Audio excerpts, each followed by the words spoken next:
Under the blood, under the blood, under the blood. Can I have a few minutes of your time?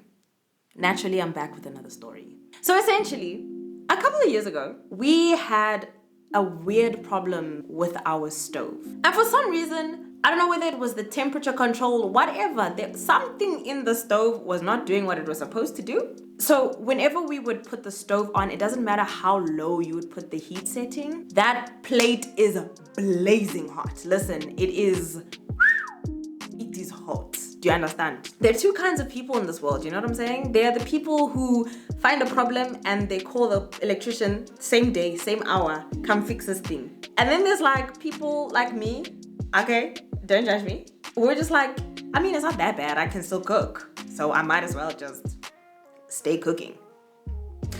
And so we kept cooking on the stove for like a really long period of time. And eventually, me and mom were like, okay, we should probably get this fixed at this point, you know? It's now like, okay, yeah, it's time. Kinako, you know what I'm saying, bro?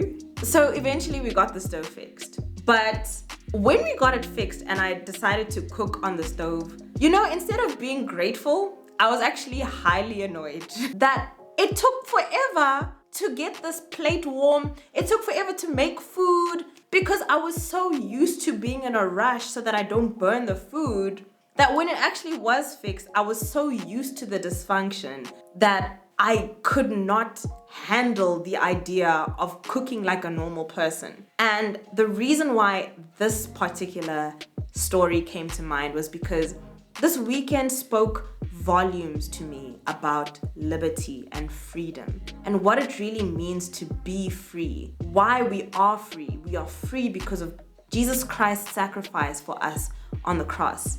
And it reminded me that oftentimes we come to these revival meetings, we come lay ourselves prostrate in the church, at the altar of the church. God breaks every chain of bondage off of us. We are free.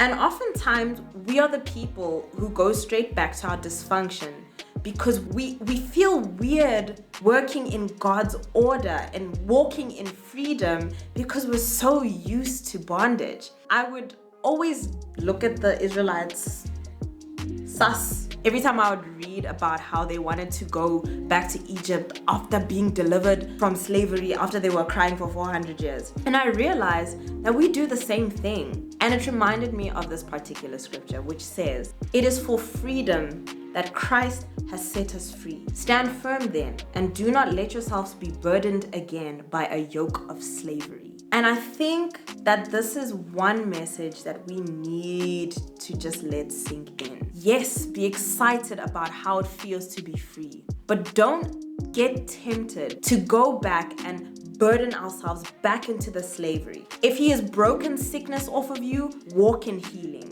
If He has broken demonic oppression over you, walk in freedom. If He has broken anxiety off of you, walk in peace, even when it feels foreign. Essentially, when the stove gets fixed, be grateful that you will not ever burn your food